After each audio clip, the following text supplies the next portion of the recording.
Hey, I'm Andrew Harris with Confluence Outfitters. I'm here with our go-to North Coast steelhead spey expert, Drew Griffith.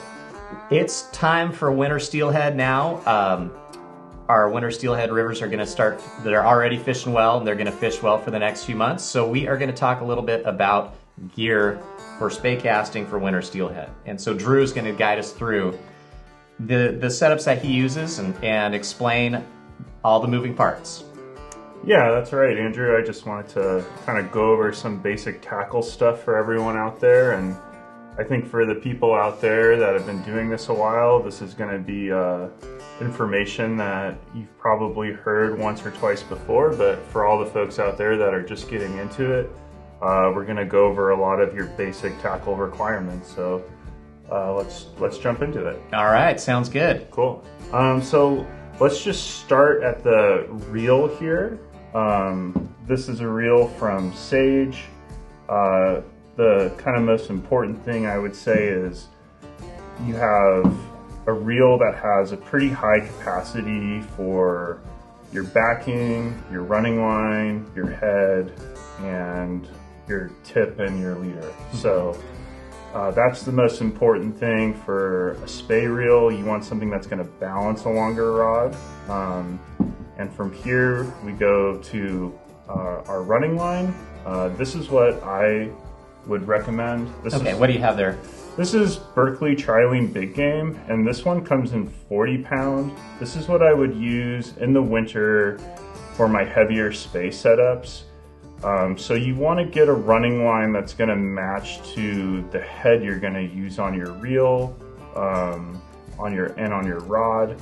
So, you know, for instance, if I was going to put a running line on one of my summer run rods where I'm typically fishing a lighter head, I would probably go down to 30 pound opposed to 40 pound. But this is what I use all winter long for all of my rigs. And a typical winter steelhead spey rod is going to be what weight? Like a 7? 7 or an 8 weight. Okay, so for that you're going to use this 40 pound. I would recommend the 40 pound, and I really like the Trilene Big Game because it's easy to find. Yeah. You're going to go into a Walmart or a store like that, and you're going to find it in the tackle section. Mm-hmm. It's really affordable. So now is this kind of like an oval or flattened kind of, or is this just round? It's just round. Okay, got it. Yeah. And also the important thing is you need to find what they call the solar collector. It's just this bright green color. You want a high visibility running line. Yeah.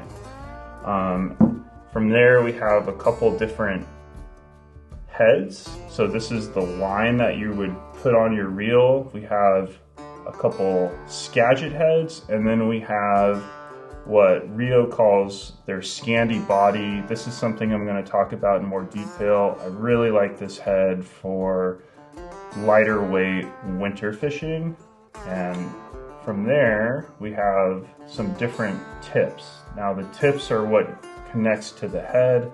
This is what allows you to sink your fly to the depth you want it.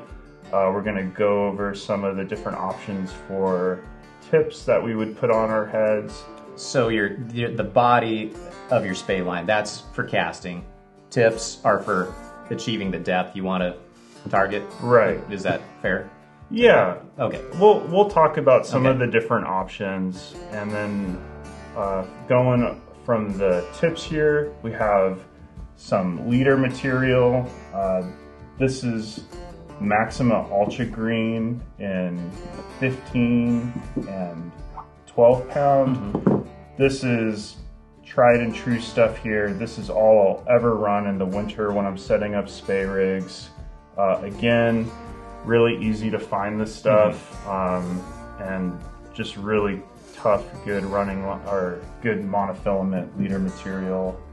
And then finally, we have some different flies, and we have some different rigging options for the flies that we would use. And last but not least, at the very end of the table, we have the hooks that you're going to tie on at the end of your leader. Okay, so cool. From the rod to the lines to the flies, we're going to cover the whole thing. Yeah, we'll Excellent. try to get into it. Yeah.